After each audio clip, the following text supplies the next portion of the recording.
भक्तों, हर हर महादेव। आइए रामायण नित्य पाठ्यक्रम में रामायण की चौपाइयों का गायन करें, उनका भावार्थ समझें। पिछले भाग में हमने गाया कि प्रभु श्री रामचंद्र जी के पास नारद मुनि आते हैं और उनसे यह वरदान मांगते हैं कि जो प्रभु का राम नाम है वह सभी नामों से अधिक महत्वपूर्ण हो, अधिक फल देने वाला हो और उसकी महिमा अधिक हो। प्रभु श्री रामचंद्र जी उन्हें एवं मस्त कहकर ऐसा ही होगा उन्हें आशीर्वाद देते हैं।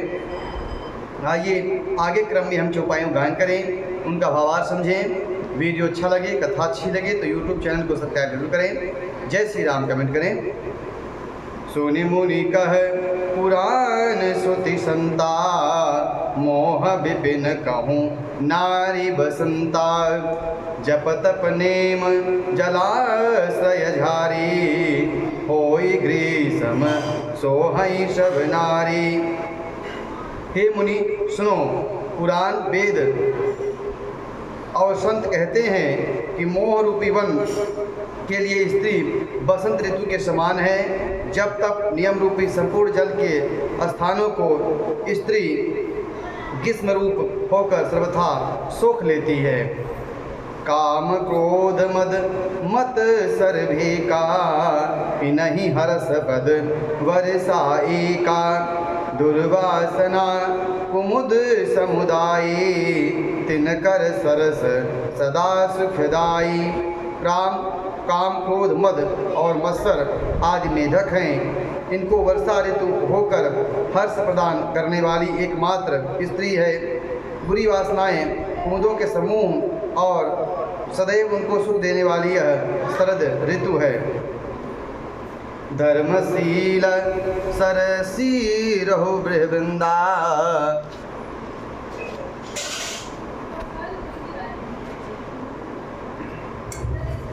धर्म सकल सरसी रहो वृंदा। होई हिम तिमिर दहय सुख मंदा, पुनि ममता जवायस बहुताई। पल हुई नारी शिशिर ऋतु पाई। समस्त धर्म कमलों के झुंड हैं। यह नीच सुख देने वाली स्त्री हिमृत होकर उन्हें जला डालती है। फिर ममता रूपी जवास का समूह स्त्री रूपी शिशिर ऋतु को पाकर हरा भरा हो जाता है। पाप उलूक निकरे सुखकारी, नारी निबिड़ रज नियधियारी। बुद्धिबलशील सत्य सब मीना, बनसी समतिय कहीं प्रवीणा। पाप रूपी उल्लुओं के समूह के लिए यह स्त्री सुख देने वाली घोर अंधकारमयी रात्रि है। बुद्धि बल शील और सत्य ये सब मछलियाँ हैं और उनके लिए स्त्री बंसी के समान है। चतुर पुरुष ऐसा कहते हैं। अवगुण मूल सूल प्रद प्रमदा सब दुख खानी। ताते कीन निवारण मुनिमय यह जिय जानी। युवती स्त्री अवगुणों की मूल पीड़ा देने वाली और सब दुखों की खान है। इसलिए हे मुनि, मैंने जी में ऐसा जानकर तुमको विवाह करने से रोका था। सुनि रघुपति के वचन सुहाए, मुनि तन पुलक नयन भरि आए। कहूँ कवन प्रभु कहे असिरीति, सेवक पर ममतायरु प्रीति। श्री रघुनाथ जी के सुंदर वचन सुनकर मुनि का शरीर पुलकित हो गया और उनके नेत्रों में प्रेमाश्रु आ गए। कहो किस प्रभु की ऐसी रीति है जिसका सेवक पर इतना ममत्व और प्रेम हो।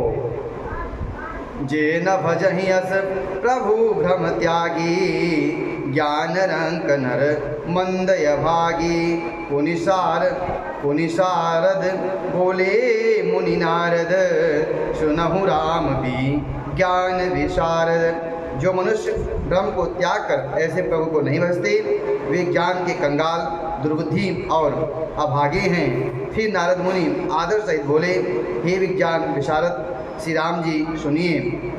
संतन के लक्षण रघुवीरा, कहु नाथ भव भंजन धीरा। सुनि मुनि संतन के गुण कहूँ, तिन्हते मैं उन के बस रहूँ। हे रघुवीर, हे भव के भंजन का भंजन करने वाले, आप कृपा कर संतों के लक्षण कहिए। तब प्रभु श्री राम जी कहते हैं, सुनो, मैं संतों को के गुणों की कहता हूँ, जिनके गुणों के कारण मैं उनके वश में हो जाता हूँ, उनके अधीन हो जाता हूँ। खट विकार जित अनघय कामा, अचल अकिंचन सुचि सुख धामा। अमित बोध अनीह मित भोगी, सत्य सार कवि कोविद जोगी।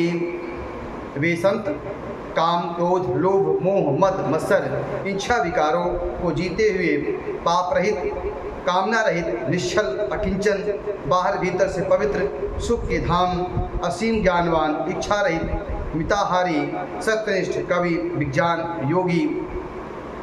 सावधान मानद मदहीना, धीर धर्म गति परम प्रवीणा। सावधान, दूसरों को मान देने वाले, अभिमान रहित, धैर्यवान, धर्म के ज्ञान और आचरण में अत्यंत निपुण।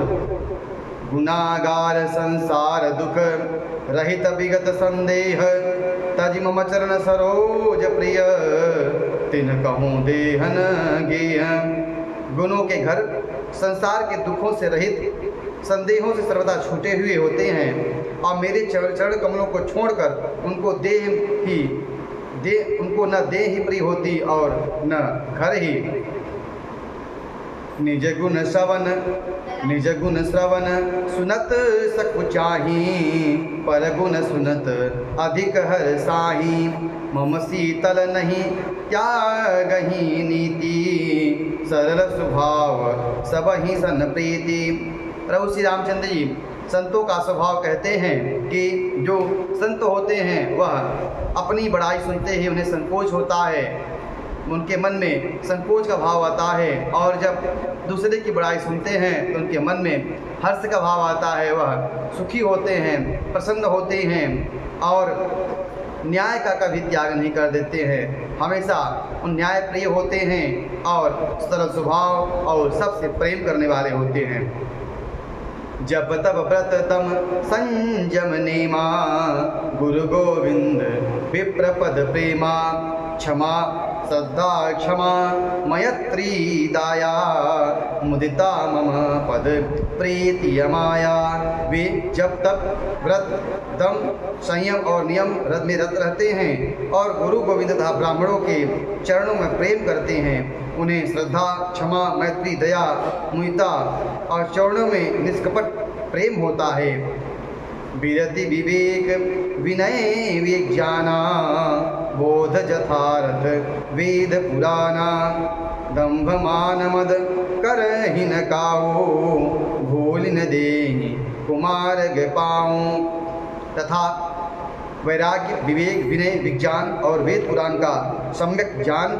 वे दंभ, अभिमान और मद कभी नहीं करते हैं और भूल कर भी कभी कुमार्ग पर पैर नहीं रखते हैं जो संत होते हैं। गावहि सुनहि सदा मम लीला, हेतु रहित पर हितरत शीला। मुनि सुनि साधुन के गुण जेते, कहीं न सकहीं सारद श्रुति तेते। सदा मेरी लीलाओं के गाते सुनते हैं और बिना ही कारण दूसरे के हित में लगे रहने वाले होते हैं। हे मुनि सुनो, संतों के जितने गुण हैं उनको सरस्वती और वेद भी नहीं गा सकती हैं। कही सकन सारद शेष नारद, सुनत पद पंकज गहे। अस दीन बंध कृपाल अपने भगत गुण निज मुख कहे। सिरुनाई बारहि बार चरणनी, ब्रह्मपुर नारद गए।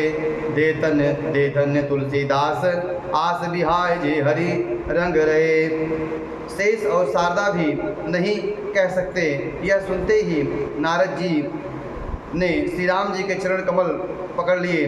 दीनबंधु कृपाल प्रभु ने इस प्रकार अपने श्रीमुख से अपने भक्तों के गुण कहे। भगवान के चरणों में बार बार श्री नवाकर नारद जी ब्रह्मलोक की ओर चले गए। तुलसीदास जी कहते हैं कि वे पुरुष धन्य हैं जो सब आशा छोड़कर केवल हरि के रंग में रंग गए हैं। रावणार यशु पावन, गावहि सुनहि जे लोग। राम भगत दृढ़ पावहि, बिनु विराग जप जोग। जो लोग रावण के शत्रु श्री राम जी का पवित्र यश गावेंगे, वे सुनेंगे, वे वैराग्य, जप और योग के बिना ही श्री राम जी की दृढ़ भक्ति पावेंगे। दीप शिखा मम जुवति तन, मन जनि हो ही पतंग, भजहि राम तजि काम मद, करहि सदा सतसंग। युवती स्त्रियों का शरीर दीपक की लौ के समान है। हेमंत तू पतिंगा नवन, काम और मद को छोड़कर श्री रामचंद्र जी का भजन कर और सदा सत्संग कर। आज के प्रसंग में इतना ही। आज अरण्यकांड का यहीं पर विश्राम होता है। अगले भाग में हम स्कंधा कांड की चौपाइयों को गायन करेंगे, उनका भावार्थ समझेंगे। वीडियो अच्छा लगा हो तो यूट्यूब चैनल को सब्सक्राइब जरूर करें, शेयर करें, जय श्री राम कमेंट करें। हर हर महादेव।